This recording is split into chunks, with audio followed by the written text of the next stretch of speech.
What's up, guys and gals? It's time for the latest chapter review for Kengan Omega. Kengan Omega chapter 305, entitled The Devil Was There. This is basically the final video for April, for the catch-up month of April. And we did really well. We didn't quite meet our quota here on the schedule. We didn't quite meet it. We are still one series shy of meeting that, which is, of course, Shumatsu no Valkyrie. However, we did do an insanely good job of nearly catching up, so that'll just bleed over into May a little bit here. But we're caught up on One Piece, Star, Kengan, our gaming guides, everything, right? So just a few more videos to catch up fully to Shumatsu no Valkyrie, and we will officially be caught up. So it was still a very successful month of April for YouTube, right?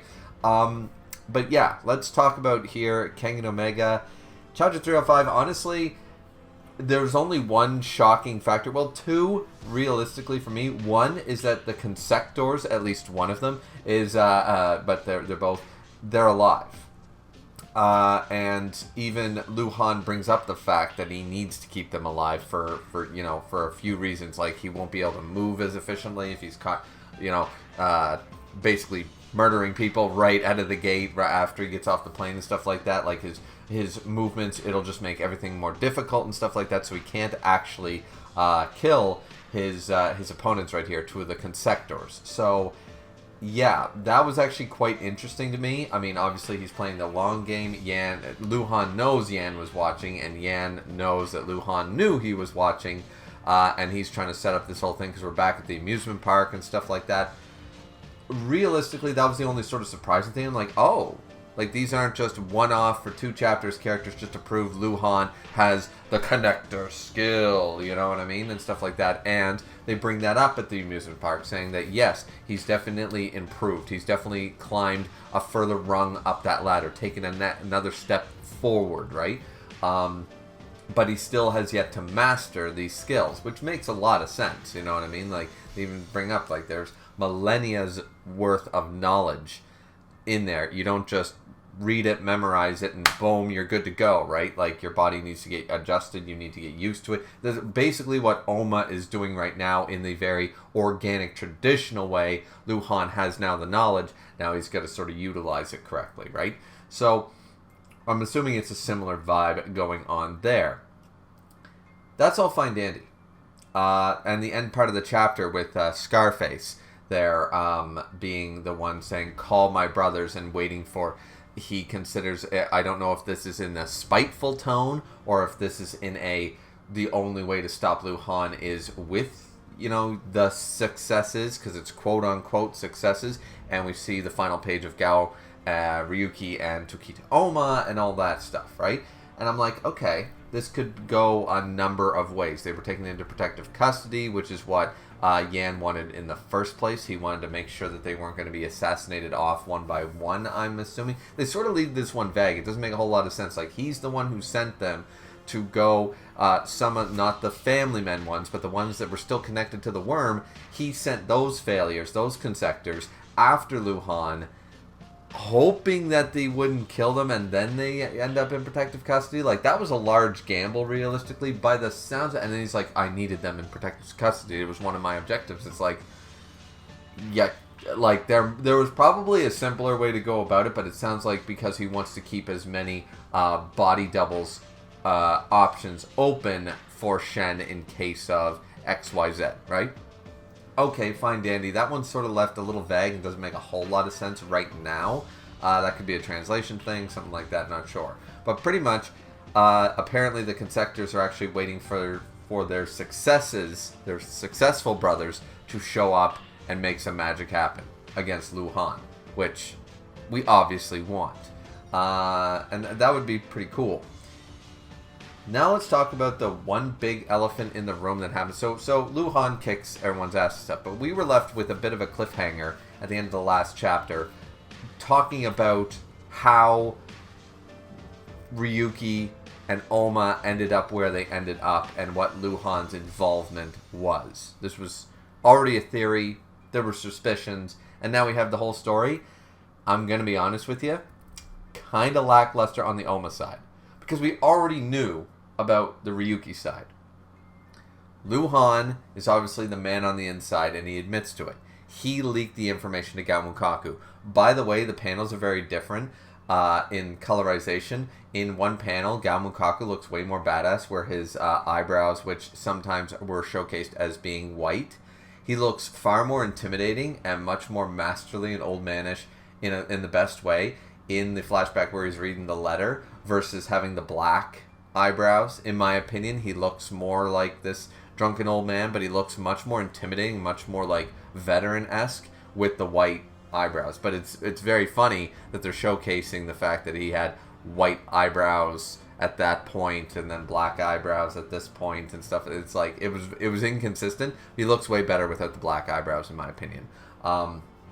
When he's got the white hair and the white beard and stuff like that, right? But we get to see Gao Mukaku again. He attacked the worm facility. We knew about this, and he managed to get Gao Ryuki. Now, Luhan brings up, he clearly does not have has partaken in this breathing technique, because he says, 30 years ago, roughly 30 years ago when I was a small boy. Luhan is definitely in his late 20s, early 30s by now at the very least, if not his 40s. He looks like he's in his 30s. So 30 years ago, he would have been a little boy. So if he was 35, if he's 35, 36, 37 right now, this all adds up. So he's obviously not partaken or been told about the breathing technique by Shen or anybody like that. None of them have participated other than the connector himself. So that's good information, because there were people who said that Luhan, who could do the principal's walk, probably also was partaking in the, he was like the first clone, which it's obvious that he was one of the first clones that survived, but he was, that he's probably like 50, 60. You know what I mean? He's older than he appears, similar to Shen. Doesn't appear to be the case by this chapter anymore. We already knew about the Ryuki stuff. He leaked both locations and both of the successes of Oma and Ryuki to Gamukaku, for probably because he's got this sort of, abandonment issues and all this stuff going on, and am I a real boy sort of Pinocchio story going on.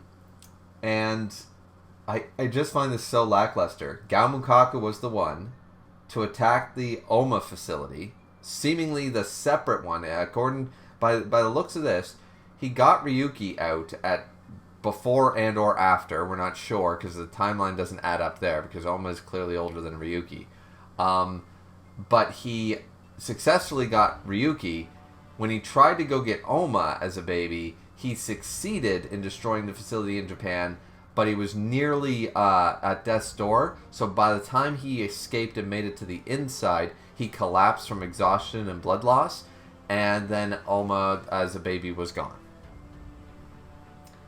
I find that kind of lackluster. Like, I don't know if I expected something more complicated. It seems so simple. Plus, I find it very difficult to believe that he made it all the way to the inside. We know the inside is like the worst of the worst people. They see this old man on the ground, at death's door. They take a baby. Whoever did this took a baby and didn't slit Gamukaku's throat. I'm not, like, that is very contradicted to the way the inside operates. Taking the baby alone is just weird, unless like to sell on the black market and stuff, like all nefarious things for the baby, sure, but not bringing in this guy who most people from the inside would recognize as one of the dudes who causes mayhem all the time. Like, even if he wasn't recognized, why would you leave this old man alive? Why wouldn't you cut him and take all his shit? Or, you know what I mean? Like, I don't know, is there cannibalism going on in the inside at this point? I have no idea, but it just seems so simple, but also a little confusing. The fact that he managed to carry a baby all the way to the inside, collapsed, wasn't murdered, and the baby was stolen. Like, and Mukaku, being a resident on the inside, never managed to locate. He never managed to locate Oma after this, like, ever. 4 and 6 were able to operate cleanly. Mukaku never, like, It's just a little bit, or did he set all his sights on Ryuki and give up, but then why take Oma in the first place? Like, it's just a little, once you start thinking about it, it seems simple, like, okay, he attacked 2 facilities, success with Ryuki, not so successful with Oma, they both ended up in the inside in different ways. Okay, fine, dandy, but when you look, on paper, that's fine, but then when you sort of delve a little deeper into it, it's like, you know, it's very oversimplified in a sense, for me anyways. I don't know what I was expecting. I guess this just seems a little hollow to me anyways. Once again, does it matter? Not really. We knew that Oma was a small child in the inside, and he was taken in by the real Nico, and everything else is history. So, you know, we weren't going to be retconning anything like that. Just how did he end up in the inside? As I said, I prefer my idea from last chapter review that one of the facilities was in the inside, because the worm created the inside. Remember that whole thing, like, we're making one big goo ritual? It would have made sense to make the connector's clones within the inside and unleash them as this giant goo ritual, and then the successes would be considered successes, you know? I thought that one made a lot more sense, that there was a cloning facility in the inside that was destroyed and Oma was the only survivor. That one actually makes a lot better logic, realistically. Or not more logic, just something different. It's like, okay, Mukaku went on 2 missions, twice, failed the first time, and succeeded the second time. Okay. You know what I mean? Like, sure. That's what it boils down to? Alright. So anyways, Luhan is definitely peaked. Well, he hasn't peaked yet, according to Yan and everyone. He hasn't peaked yet, but he's definitely taken a higher level of skill now. So, how powerful is he now? For those of you who had him above everyone but the connector beforehand, I, once again, have no reason or indication to believe that in the first place. But do you put him there now? Do you think that Luhan, currently, with his unmastered memories of the connector, can take down Tiger Nico, can take down Oma, can take down Kuroki, can take down Ryan? They can take down any of these people. Like, where do you rank him currently? Because as of right now, I can somewhat accept that premise. Because we're told that he got better. We're told he's one step closer to the connector. And he was already, you know, an A S tier fighter. So he's definitely gone up no matter where you ranked him to begin with. But how far is he? Is he officially number 2 in your mind? Or do we just put him as, okay, he's in the top 5? Is that what we're doing? I mean, it is what it is. Let me know what you guys think down in the comment section down below. Don't forget to like, comment, and subscribe as always. And we'll see you guys back here next time for chapter 306 of Kengan Omega in May. Looking forward to it. Hope you guys are too. Have a good one. See ya.